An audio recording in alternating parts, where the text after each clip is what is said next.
Sepotong hadis dari junjungan besar Nabi Muhammad sallallahu alaihi wasallam. An Thawban qala Rasulullah sallallahu alaihi wasallam,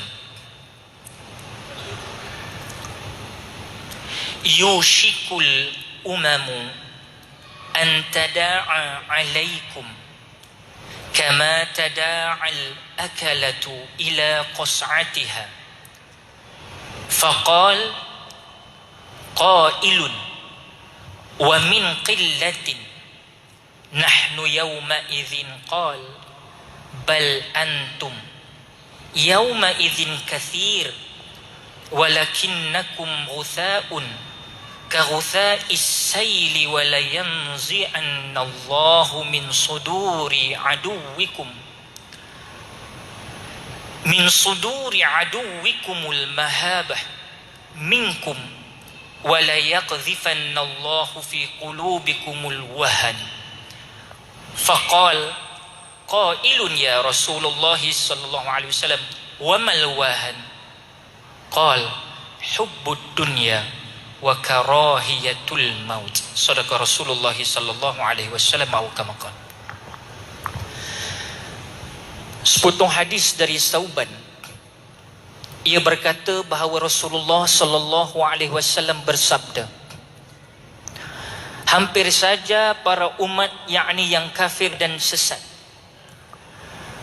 menggerumuni kalian dari berbagai penjuru sebagaimana mereka berkumpul menghadapi makanan di dalam hidangan.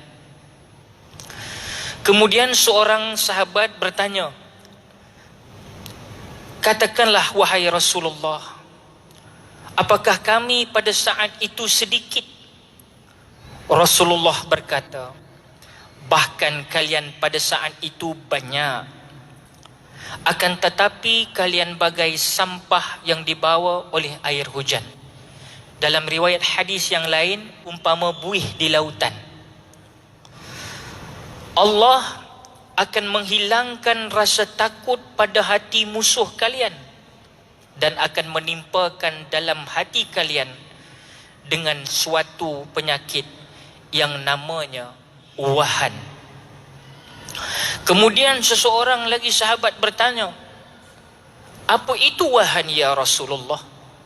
Rasulullah sallallahu alaihi wasallam menjawab, al-wahan itu ialah cinta dunia dan takut mati. Sadaqa Rasulullah sallallahu alaihi wasallam atau kama qala. Hadis riwayat Abu Dawud dan Ahmad. Hadirin hadirat rahimakumullah, sengaja kita bentangkan hadis ini pada mukadimah majlis pada malam ini. Kerana apa? Kerana di situ ada disebut oleh Rasulullah sallallahu alaihi wasallam suatu kalimat, suatu azimat, suatu amanat kepada kita semua bahawasanya di akhir zaman nanti kamu akan bertemu dengan suatu penyakit. Nabi sebut apa dia? Al-wahan. Bila orang tanya, apa itu al-wahan ya Rasulullah? Nabi kata, hubbud dunya wa karahiyatul maut. Cinta dunia, takut mati. Simpul balik dua-dua tu, nama dia al-wahan. Hari ini orang sibuk pasal Wuhan. Sebab tajuk kita malam ini antara Wuhan dan Wahan. Macam kena pula bunyi dia, tuan-tuan dan puan. Subhanallah.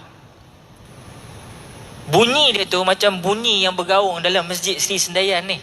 Dia punya hebat bunyi, tuan-tuan dan puan. Subhanallah. Ana mai tadi ikut luar tadi, tuan-tuan, masuk ke dalam. Subhanallah. Nak kata Madinah tak Madinah, nak kata Makkah tak Makkah, Masjidil Haram. Subhanallah. Bila azan dilaungkan dengan lagu Mishari Rashid Al-Afasi oleh muazzin kita sebentar tadi, kemudian diimami oleh solat kita oleh sahibul imam kita dengan bacaan subhanallah. Beruntung orang-orang di Sri Sendayan ni. Untung Syekh. Kalau tak penuh juga masjid, aku tak tahulah tuan-tuan dan puan. Subhanallah. Bukan Bukan kata masjid, kubur Tan Sri pun dah standby dah.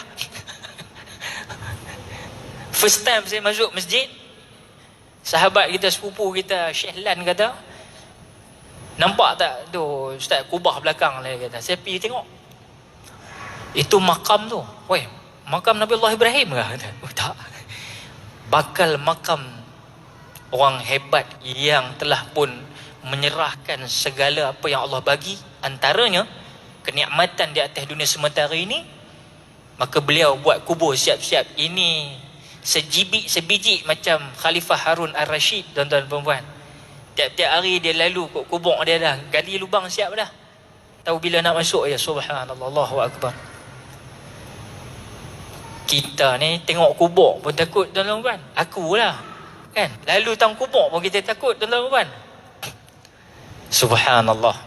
Moga Allah merahmati dan mengganjari orang-orang hebat yang mengadun sebuah rumah Allah sebegini indah. Yang paling penting kita nak isi dia, insya-Allah. Amin ya rabbal alamin. Wahan muslimin muslimat rahimakumullah, hari ini di Korea Utara, bukan dekat China, di Korea Utara, hadirin hadirat rahimakumullah, dia punya presiden dia, Kim Jong-un, telah berjanji untuk memerintah dengan hukum militer. Maksudnya dengan hukum ketenteraan terhadap sesiapa yang meninggalkan perintah kuarantin, yang telah, sesiapa yang telah suspected bahawasanya mendapat virus corona ini, maka diletakkan di dalam bahagian kuarantin. Siapa-siapa lari keluar, dia akan menggunakan perintah militeri. Maksudnya apa?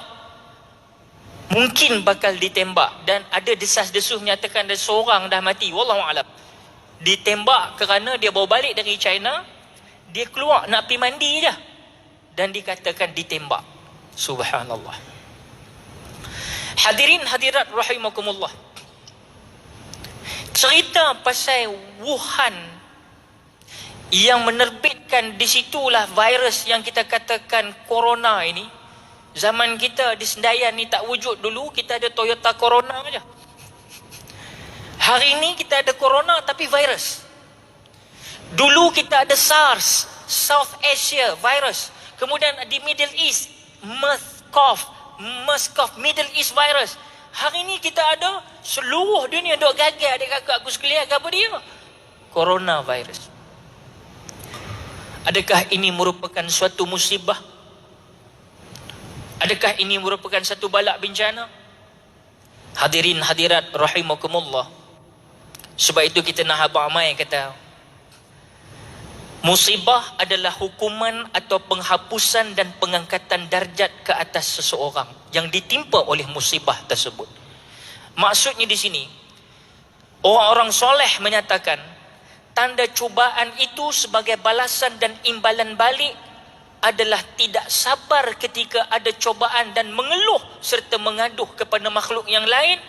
Ini menunjukkan muslimin muslimat rahimakumullah, dia dibahagi pada dua kategori. Mai satu musibah pada kita ni, dalam kehidupan kita ni ada berlaku balak bencana, ada musibah.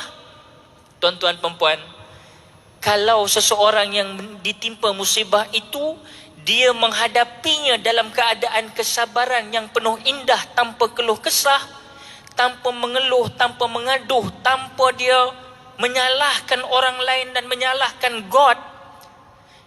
Dia tetap tidak berat dalam menunaikan perintah ketaatan. Ketika itu ujian dan cobaan, musibah, bala bencana yang berlaku kepada dia, muslimin muslimat rahmatullah, sebenarnya adalah untuk mengangkat darajatnya, kerana dia sudah redha dan telah akur pasrah dengan perintah Allah bahawa aku hari ini dikenakan musibah ini sebagai musibatut tarbiyah kepada aku. Hadirin hadirat, orang yang faham rasa ini, dia akan terus berdoa tenang, damai, walaupun kita tahu dia sakit. Itu menunjukkan Allah sedang bukan membalas dia, bukan sedang marah pada dia, tapi Allah mengangkat darjah dia. Tapi kalau seseorang itu diuji, dimusibahkan oleh Tuhan mempunyai dunia, dia mengadu, dia menyalahkan orang lain, dia pergi cari sumber atau solution yang selain daripada Allah dan agama. Ketika itu dia duk gagal, dia kakak Kelantan royak bagi gagal, kulu kilir kata aku sakit, aku sakit, aku sakit, aku sakit. Tanpa dia pasrah, tanpa dia baca hikmah, tanpa redha, tanpa sabar, tanpa dia ambil sesuatu hikmah tersebut, maka ketika itu tuan-tuan puan-puan, ini adalah suatu yang Allah nak timpakan suatu balak kepada dia. Sebab itu dia tidak sabar dan dia tidak syukur. Jadi tahulah kita tuan-tuan, hari ini apabila berlaku kita muslimin muslimat rahimakumullah, orang yang sabar, orang yang syukur, orang yang redha, orang yang pasrah dan membaca hikmah, dia berhati-hati dengan kalimat yang Nabi sebutkan, penyakit cinta dunia dan takutkan mati. Tapi kalau kita tidak ada 5 benda ni tuan-tuan, pasti kita akan rasa Allah Seorang mati depan kita, dia tak ada rasa apa. Dia tak ada rasa apa-apa. Muslimin, muslimat, rahimakumullah.